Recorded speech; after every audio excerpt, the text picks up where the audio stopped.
Olá, meu nome é Roberto Falcão, eu sou professor e eu quero conversar aqui com você sobre o corte anunciado para o segundo semestre de 30% em relação às universidades federais e aos institutos federais.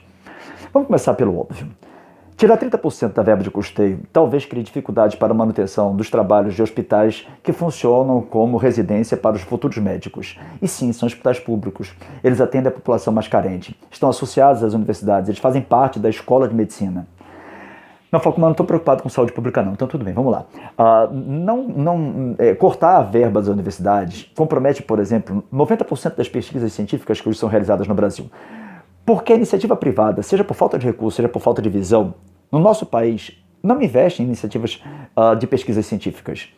E o Brasil só tem um jeito de deixar de ser um vendedor de commodities, um vendedor de matéria-prima, para passar a ser um produtor de valor agregado, que é investir na pesquisa científica. Sim, Falcão, e que valor agregado que pode trazer, gente? Dentro das nossas universidades hoje, nós estamos trabalhando com aceleradores de partículas.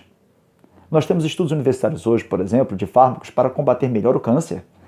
Nós temos uma proteína apoquilina isolada dentro de uma universidade, gente, em parceria com universidades do mundo inteiro, e essa proteína apoquilina tirada de uma planta do sertão brasileiro é a única coisa que até agora promete uma cura para o vírus HIV. Como é que você não percebe até o valor comercial que isso possui? Interromper pesquisas dessa natureza é de uma ignorância, de uma burrice. Além de inúmeros projetos que nós temos ligados ao cinema, ligados à música, ligados às letras, ligados às ciências políticas, ligados às ciências sociais, que são todos eles tão importantes quanto.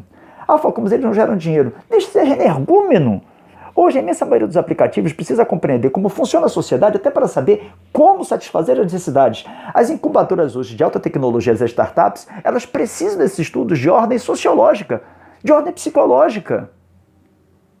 O que nós estamos fazendo? Entregando o país para os idiotas? Não, Falcão, mas sabe o que é? É porque o que nós precisamos no Brasil é investir na educação de base. Assim sendo, a gente vai tirar o dinheiro das universidades para colocar na educação básica. Mentira! Porque também houve contingenciamento de verba na educação básica. Bilhões foram retirados do ensino fundamental, do ensino médio. O Colégio Pedro II disse que não vai poder funcionar. Fora uma penca de universidades que estão dizendo a mesma coisa. A Universidade Federal do Rio de Janeiro, a Universidade Federal de Pernambuco, que acham que não vão conseguir funcionar no segundo semestre.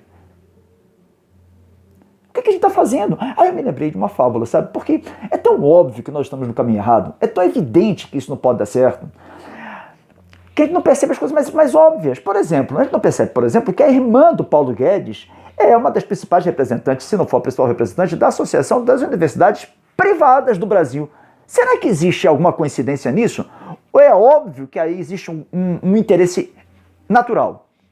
Sabe, algumas pessoas criticam muito o Bolsa Família porque ele foi um projeto de redistribuição de renda que, a princípio, a intenção inicial, se deu certo ou não deu certo é outra história, era retirar dos ricos e colocar para os pobres. Sabe o que esse governo é? É um projeto de distribuição de renda para fazer o Robin Hood ao contrário.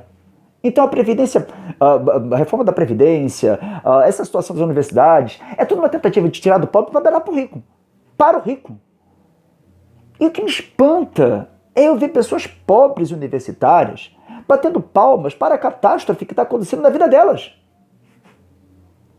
E por que elas batem palmas? E eu me lembrei de uma história que todos conhecem, do mito de Narciso, que era um sujeito lindíssimo, que as ninfas todas ficavam atrás deles e ele achava que nenhuma delas era boa nem bonita o suficiente para ele. Resultado, um dia ele vai até um lago, vê a própria imagem e, apaixonado pelo reflexo, pula na água. Como a imagem se desfaz, ele acha que aquele sujeito lindo, maravilhoso, sensacional, deve ter mergulhado mais profundo, e ele vai mergulhando, procurando a si mesmo e morre afogado. Pois é. É isso que está acontecendo com alguns dos bolsominions.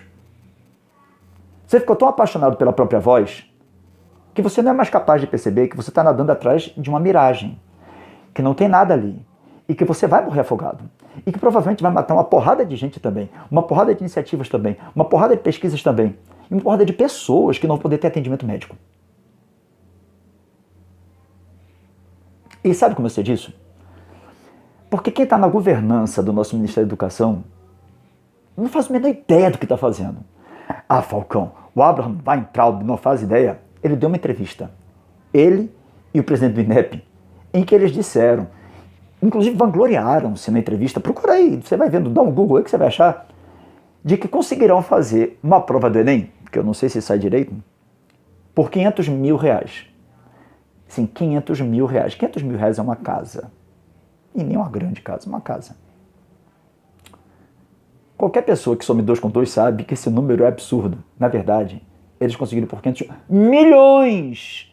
E estavam se vangloriando porque conseguiram por 500 mil. Essa entrevista existe. Gente, a gente botou no leme do navio gente que não faz a menor ideia do que é o mar. E isso vai virar um desastre. Estamos rumando para um naufrágio. E não é só da educação no Brasil. É do Brasil como um todo. Acorda. Para de ficar envaidecido com a própria voz. E comece a procurar olhar a realidade que você está vivendo.